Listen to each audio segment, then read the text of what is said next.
As you probably know, that we don't have an explicit cultural policy, and we had some tentative of strategies before, who were not approved by the government because they didn't manage to get through all the process. And mainly because we had many ministers of culture who didn't have time to deal with the subject.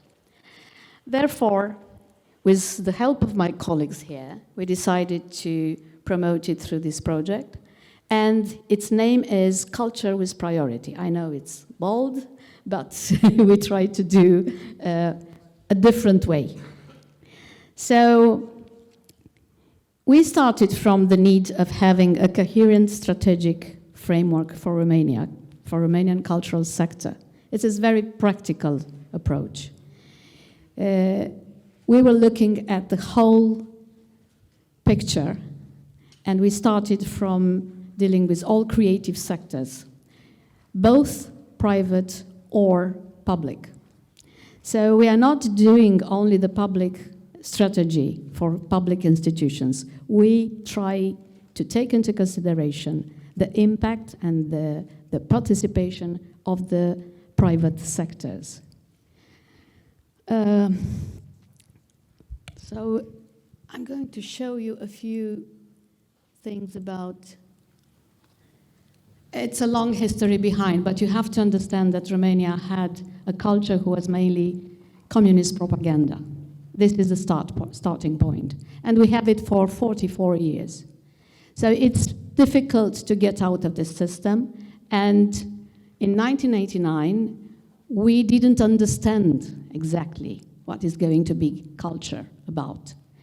And there were some years until 1995, 1996, when all the major documents and legislative frame was changed.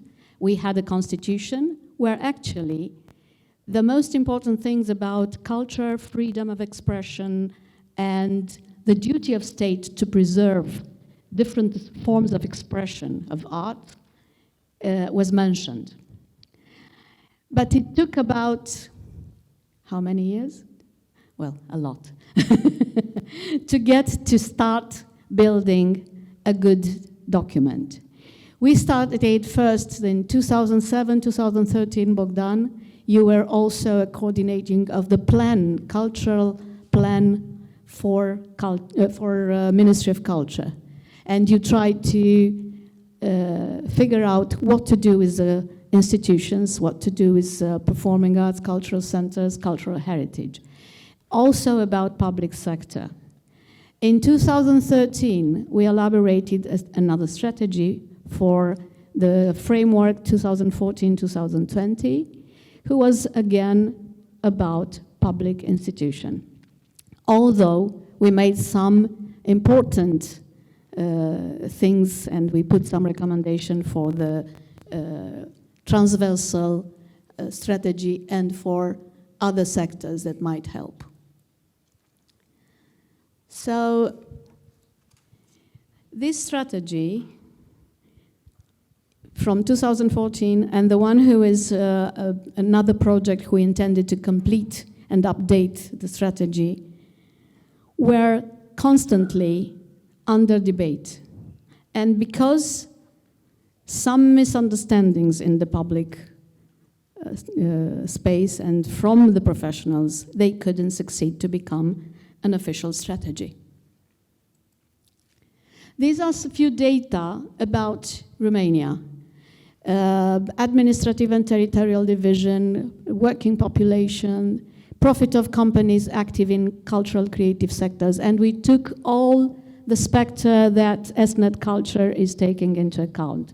We used the same definition. The turnover and the impact of cultural creative sector in the economy. So if you have any question about this data, of course, the Institute is collecting data from 2014 and a lot of data that can enable us to make this analysis. This is how the roadmap looks like. We started to do an analysis in April, actually in May 2021, And we start to look at the figures from every sector.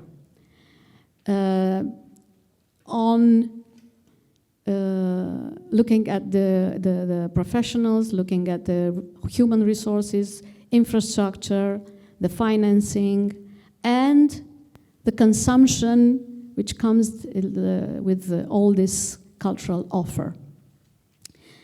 In December 2021, we finished the analysis, and it will be open to the public starting with 30th of June, Bogdan. It will be public. The analysis, all the results.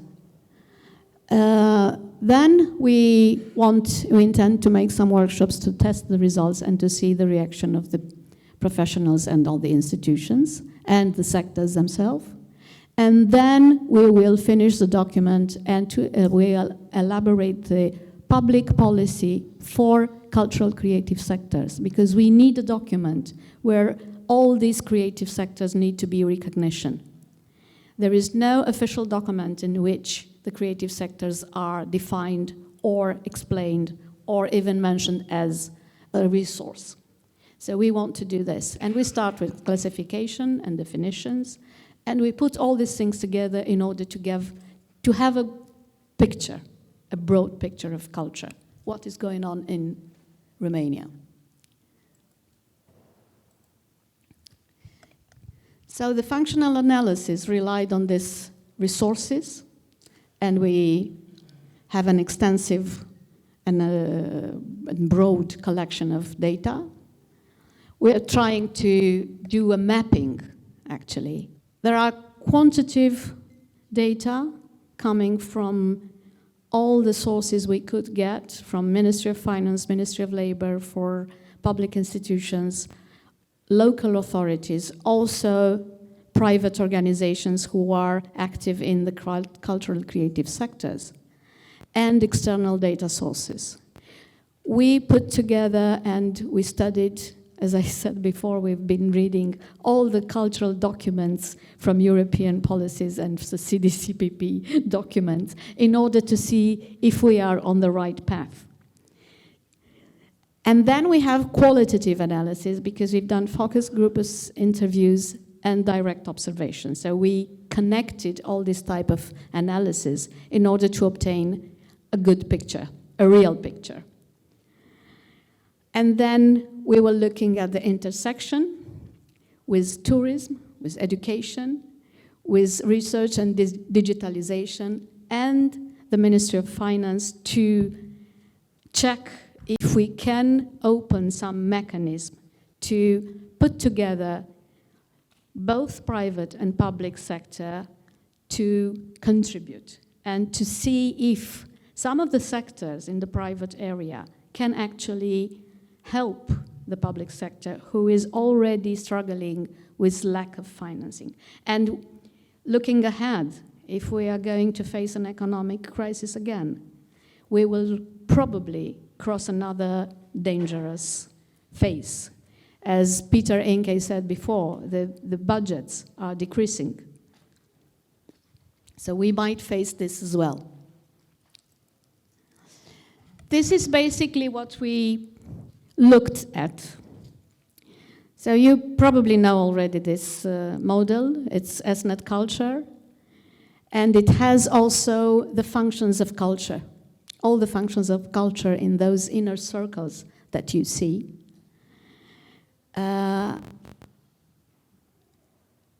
There is a lot, and taking into account that is done for the first time, we had a lot of problems with finding things that they were not collected statistically.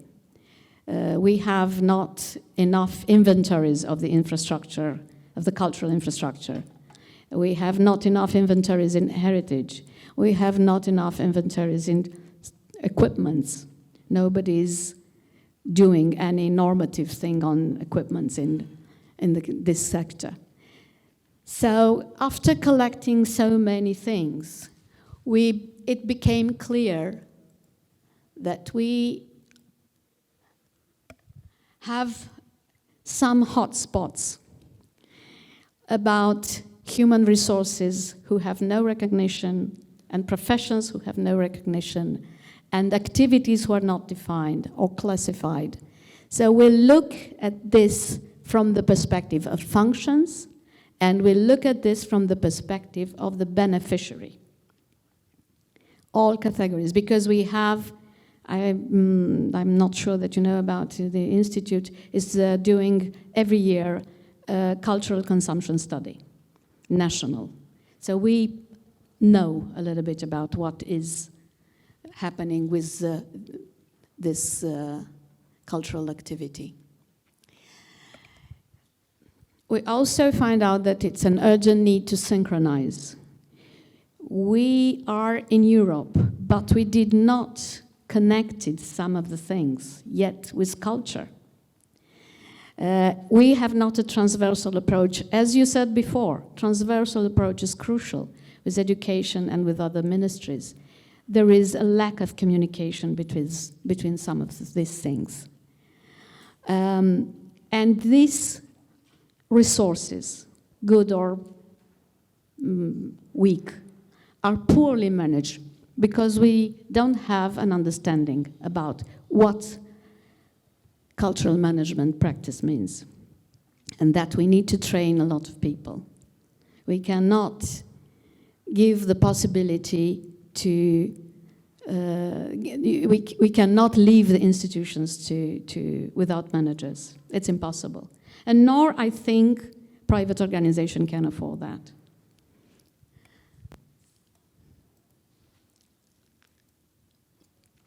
There is an urban-rural disparity accentuated by the lack of cultural infrastructure, which is sometimes decreasing, and I'm just taking an example. We have done exhaustive, let's say, research on cultural centers in rural areas. In 1992, we had about 7,100.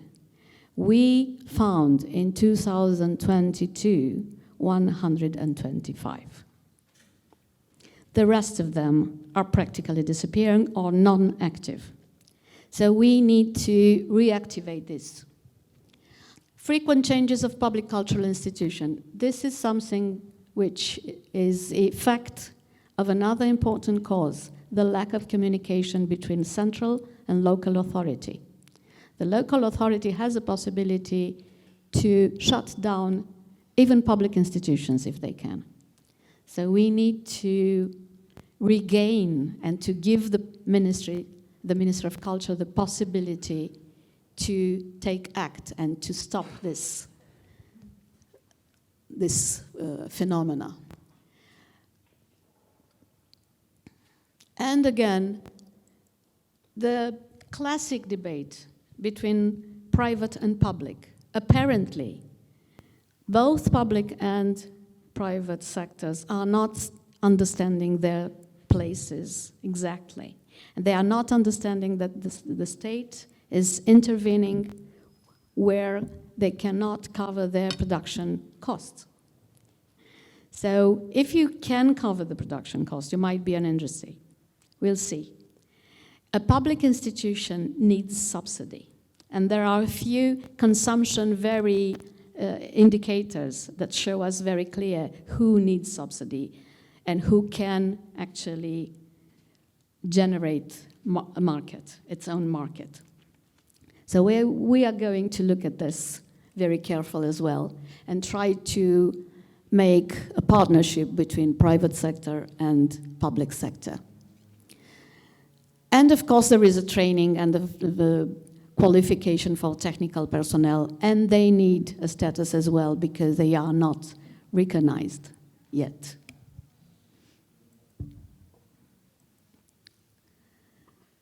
About financing, it's a lack of support for mechanisms for private sector, but also lack of interest from the public sector.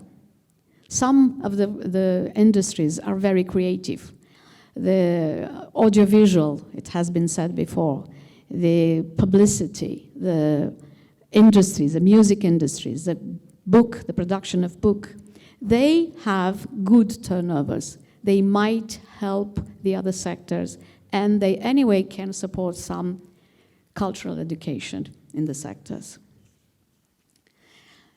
What we are going to put in this strategy is that financing the cultural creative sector might and have to be seen as a long-term investment. And some profitable cultural sectors can take part in promoting culture and even cultural policies as well.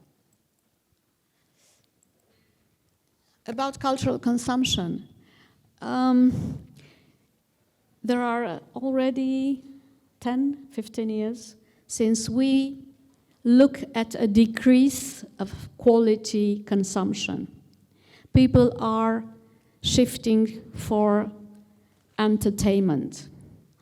Organizations are shifting to entertainment. Public sector is shifting to entertainment. And we have to make a move quickly, because otherwise some of the cultural expressions will disappear, like opera or some other things. And it will be a pity. And we're not looking at the big cities where life is completely different. We're looking at the whole country.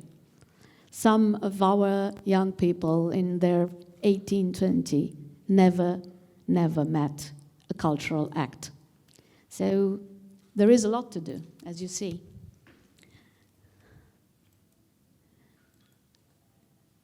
Our vision relies on involving the specialist, involving the management, the specialized management, and look at the beneficiary and try to improve on every aspect, on every sector, the consumption, the conscient consumption. So culture with priority has to be a concept that aims to change the paradigm. I know it's a lot to do with the strategy, but we have to start from somewhere. So we will look at the future, look at the young people, look at the way they can actually make some changes. Yeah? This necessity of holistic approach will also cover the regulatory frame. We are going to have some directions, some movements, some objectives to change the existing laws. This is not comfortable normally, but I think it's a time that we do that. And my colleagues here will probably tell you more about this.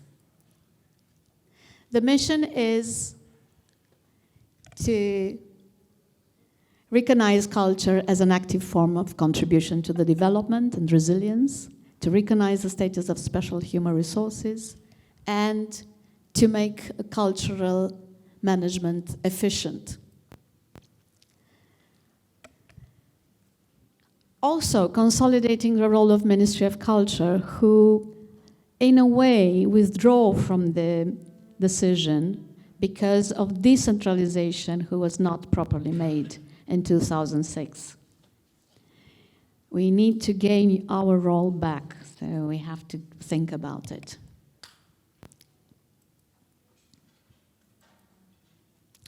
So these are the main strategic objectives.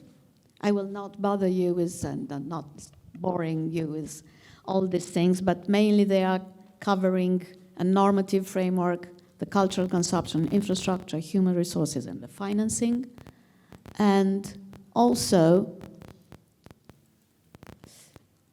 transversal objectives that take into account the education, the research, economy, tourism, and digital technology. Of course, there are a lot of things missing. The next slides are presenting a few figures about every sector, and these figures are the result of our analysis. Of course, there are many figures behind that. And I think this is it. We are having a lot of pages of data, a lot of pages of conclusions. a lot of analysis, and we hope that we are going to convince not only the Ministry of Culture, but also the local authorities to make a change in the way they look at culture.